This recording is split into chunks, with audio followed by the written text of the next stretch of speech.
बाबा बागेश्वर के हनुमत कथा से पहले चोरों का आतंक, कलश यात्रा में शामिल श्रद्धालुओं के जेवर उड़ा लिए। बागेश्वर धाम बाबा धीरेन्द्र शास्त्री की नौबतपुर में हनुमत कथा होनी है। इससे पहले शुक्रवार की महिलाओं ने नौबतपुर में कलश यात्रा निकाली। कलश यात्रा के दौरान कई श्रद्धालु महिलाओं के जेवर चोरी के भी मामले सामने आ रहे हैं। इसको लेकर कलश यात्रा में शामिल महिलाओं के बीच कोहराम मच गया। आनंद फानन में इसकी सूचना आयोजन समिति को भी दी गई। इधर शरीर से आभूषण की चोरी से परेशान हो गई और वे लोग हंगामा करने लगे। पुलिस की मदद से हंगामा कर रही महिलाओं को शांत कराया गया।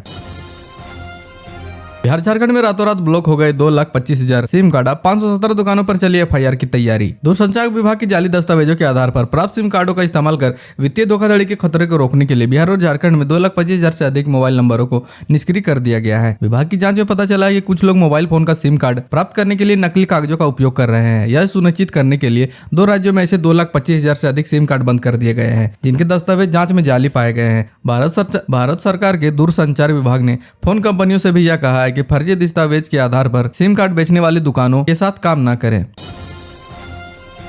मुजफ्फरपुर में भीषण आग लगी। एक ही परिवार के 3 लोगों की जिंदा जलने से मौत। तेज पछुआ और भीषण गर्मी के कारण बिहार में आगलगी की घटनाएं लगातार बढ़ती जा रही हैं। हर दिन आग लगने की वजह से दर्जनों घर राख में मिल गई है। आगलगी की इन घटनाओं में अब तक कई लोगों की जिंदा जलने से मौत हो चुकी है। ताजा मामला मुजफ्फरपुर से है। यहाँ शुक्रवार को हुई भीषण आगलगी में दर्जन भर घर जलकर खाक हो गए। इस हादसे में 3 लोग की झुलसकर मौत होने की भी सूचना मिली है। आग इतना भीषण था कि आग की लपटें आसमान छू रही थी। लपटें देख स्थानीय लोगों में अफरा तफरी की माहौल हो गई। लोगों ने फौरन इसकी सूचना फायर ब्रिगेड को दी।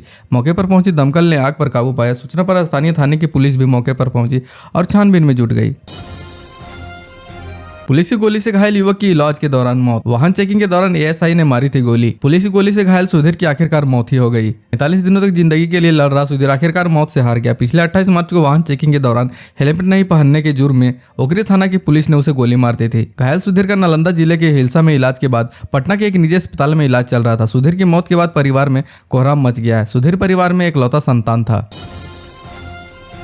मोचा तूफान की तबाही का बिहार में दिखेगा असर। तेजी से बढ़ रहे साइक्लोन पर जानिए मौसम विभाग ने क्या कहा। मोचा तूफान की दस्तक को लेकर लोगों की सांसें थमी हुई है। बंगाल की खाड़ी में बन रहे इस तूफान की दिशा बदल रही है और ये बांग्लादेश और म्यांमार की ओर मुड़कर आगे बढ़ रहा है। प्रचंड चक्रवाती तूफान मोचा को लेकर कई जिलों में अलर्ट भी जारी किया गया है। पश्चिम बंगाल और उड़ीसा के तटीय इलाकों को विशेष सतर्क किया है।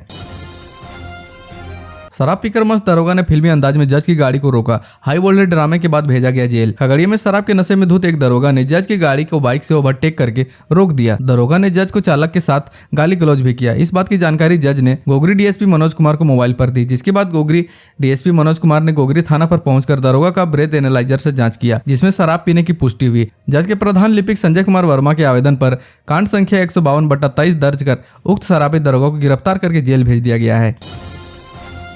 1 करोड़ कर्ज लेकर भागे युवक को बिहार से अगवा कर ले गए नासिक। पटना पुलिस नहीं पहुंचती तो हो जाता गलत अंजाम। बिहार के शेखपुरा निवासी की एक युवक को पिछले दिनों पटना से अगवा कर लिया गया। अपहरण की बात सामने आते ही पुलिस सक्रिय हो गई और फुर्ती दिखाते हुए युवक को नासिक से बरामद कर लिया। युवक को अगवा क्यों किया गया था, इसकी वजह भी सामने आ गई है। दरअसल नासिक के कारोबारियों से करीब 1 करोड़ रुपए उधार लेकर युवक भाग गया था, जिसके बाद उसे सबक सिखाने के लिए कारोबारियों ने बिहार से उसे अगवा कर लिया था और उसकी हत्या करने की भी संभावना बताई जा रही है। लेकिन नासिक से बरामद शेखपुरा के नेमदारगंज का रहने वाला नीतीश सुरक्षित वापस घर ले आया गया है।